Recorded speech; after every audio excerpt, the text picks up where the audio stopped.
Okay, so welcome everyone to the class.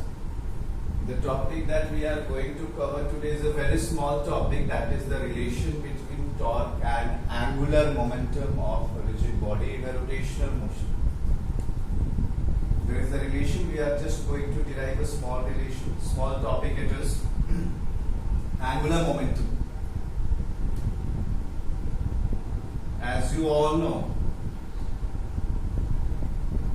angular momentum of a particle is given by L is equals to R cross P. In the vector form, the angular momentum is given by L is equals to R cross P. Then differentiating both sides with respect to time. Differentiating both sides with respect to time. Let's have a look. Since this is the product, so we will use the product rule of the differentiation. So R dp by dt, if you remember the product rule, we keep one constant and differentiate the another. P cross, because there was a cross in between. Yes, I look at it again. L is equals to R cross P, differentiating both sides with respect to time, dl by dt, d by dt of R cross P. Now since it's the product, so we will use the product rule of the differentiation. R cross dt by dt equals P cross dr by dt. Okay, what we can write, just have a look. What we can write in place of P, what is the formula for the linear momentum? mv. Good. I am writing here also m into v. And what is dr by dt? What is dr by dt? That is velocity again. Okay. Now R cross m is constant. We will keep the constant behind. It will give dv by dt plus, we can write it like this, v cross v. For the cross product of the two vectors, if you remember, again I am explaining the steps. Here was R cross dp upon dt. In place of linear momentum, we applied the formula P is equals to m into v. dr by dt can be written as v. M is constant, we have put in this out, so it will become dv upon dt. Now what we will get? Have a look. I am writing dl by dt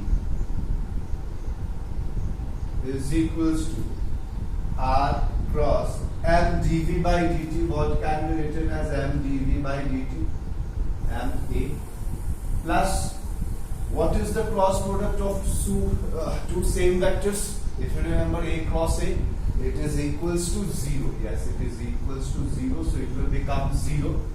Again, dl by dt is equals to R cross, what is m into a? That is force, R cross F. And if you remember, R cross F was torque. So this is the relation between torque and angular momentum. The rate of change of angular momentum is equals to torque. The rate of change of angular momentum is equals to torque. Have a look at the expression now. We will see some more things related to it. Very simple. I am again repeating. L was equals to R cross P. We differentiated both sides with respect to time. Since this is a product, we use the product rule. In place of P, I have written, and we remember this is the cross because initially it is a cross product. dr by dt can be written as v, and v cross v is equals to 0. That we have written here. M is outside, dv upon dt is a, R cross ma is the force, R cross F is the torque. So rate of change of angular momentum is equals to torque. Let's see what are the conditions we can apply. Have a look.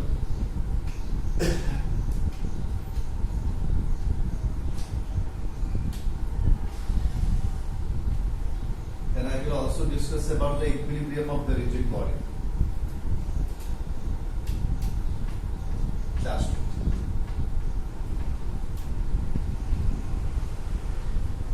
Okay. That means we got the expression as rate of change of angular momentum is equals to torque. Now suppose if torque on a rigid body is equals to 0, that means angular momentum will be equals to constant. Yes, angular momentum of the rigid body will be, or the body rotational motion will be equals to constant if torque is equals to 0. Now let's have a look at the equilibrium conditions of a rigid body. Equilibrium conditions.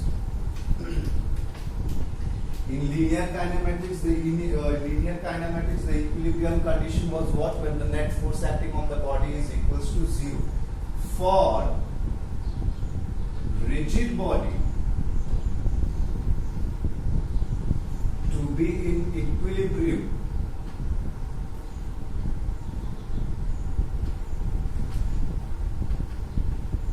if you remember, what was the type of motion that was exhibited by a rigid body? Pure translational, pure rotational, and combination of translational and rotational both.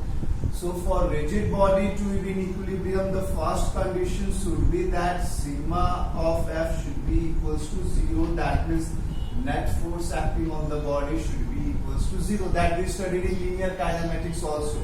If the body is in equilibrium, the net force is also equals to 0.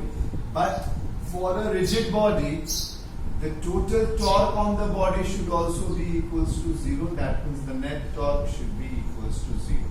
If these two conditions, if both the conditions satisfied, then only the rigid body will be in equilibrium. Then only the rigid body will be in equilibrium. Let's take an example how to solve this type of question. Let's take an example.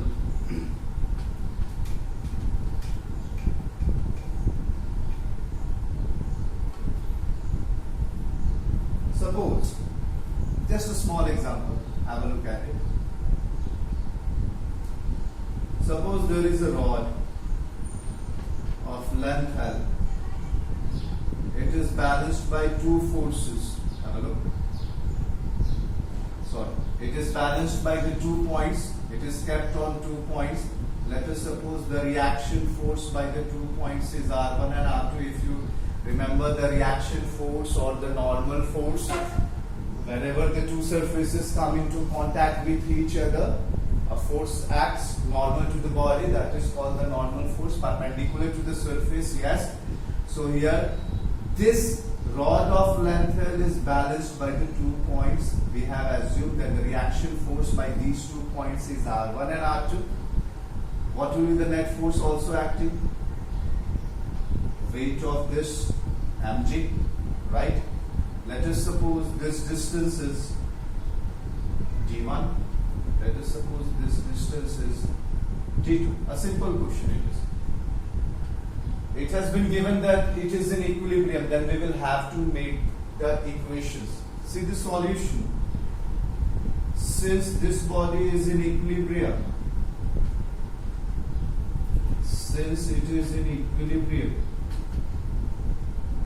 what we can say first, that the net force should be equals to 0. What are the forces acting in upward direction? R1 and R2. What is the forces acting in downward direction? Mg. So we can write the first equation that R1 plus R2 is equals to mg.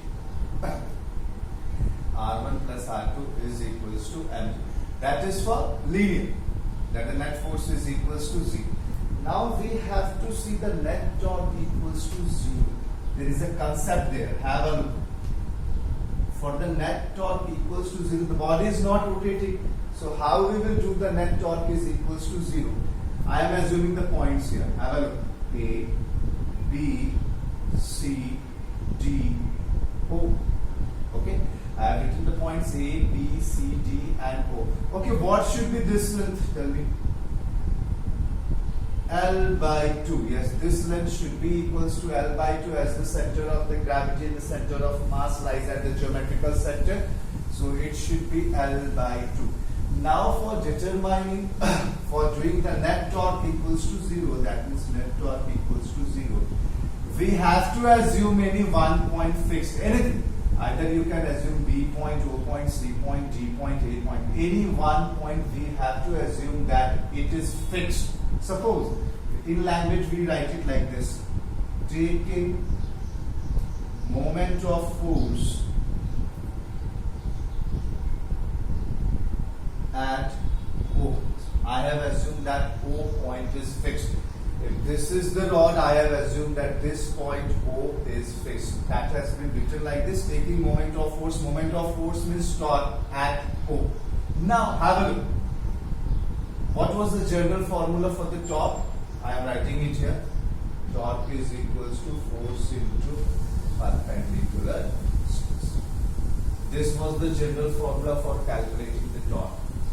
Now, if the point O is fixed, either you can go from left hand side or either you can go from right hand side. Okay.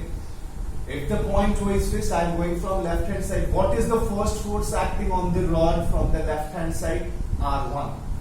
So, if the point O is fixed and only R1 is acting, see what will happen to the body. See, this is the body. Point O is fixed.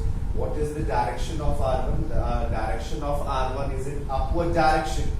So if the force acts in upward direction, the body will begin to rotate. In which, I think you can see, in this direction. Which is this direction? Clockwise.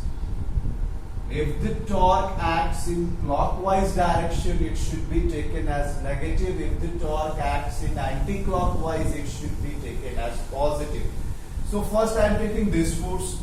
What will be the torque generated only by this force? Formula that is here.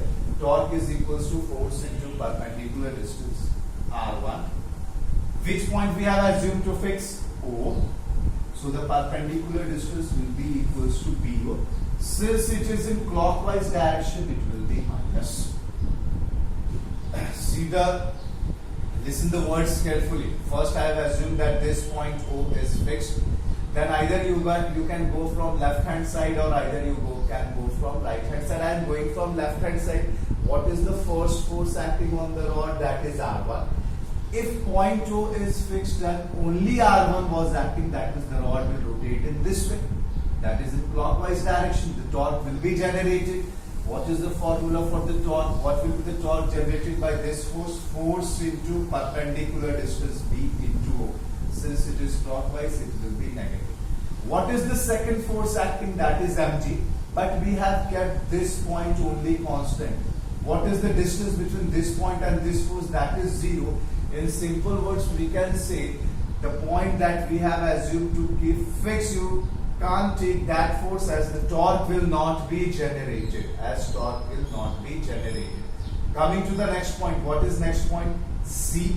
What is the force acting at the point C? R2. If point O is fixed and R2 is acting on the body, then torque will be generated in anti-clockwise direction. So what should be the torque? R2 into, what is the distance between these 2 points? O into C. Since it is in anti-clockwise direction, it will be equals to plus equals to 0. The net torque acting on the body is equals to 0. Now we will put the values. Minus R1 into, what is the distance between B and O? Have a look. This is L by 2. This is D1. So we can write is L by 2 minus D1 plus R2 into, what is OC? Again have a look. This is L by 2. So we can write L by 2 minus D2 is to 0. And from those two equations, according to the question, we have to solve either finding the reaction or either finding the energy. The main concept is for balancing the torque. That net torque should be equals to 0. I am repeating it again, how to balance the torque. You can keep any point fixed. You could have kept G point also fixed, then all the 3 forces will come. But to make the equation short, I have taken O point as a fixed one. We have to assume one point is fixed. I have kept this fixed. Then either you will go from left hand side or right hand side to see the forces which will generate the torque.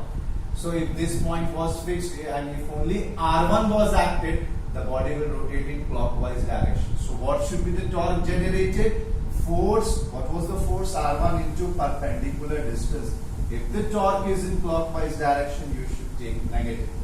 Then this was the force mg, but this point is only fixed. Therefore, the distance between this force and this point is 0. So no torque will be generated. In simple words, I am again repeating. the point that we have assumed to be fixed, and if there is any force acting on it, we should not take that force, because that force will not generate any torque. Coming to the third one, it was C. It will generate a torque if this point is fixed, and R2 is only the force acting on the body will rotate in anti-clockwise direction. So what will be the torque generated? Force into perpendicular distance. Perpendicular distance, the point you have taken assumed to be fixed, and the distance between the point where the force is acting. So O into C. Can I put the values? And this is how you should do the equilibrium of a rigid body.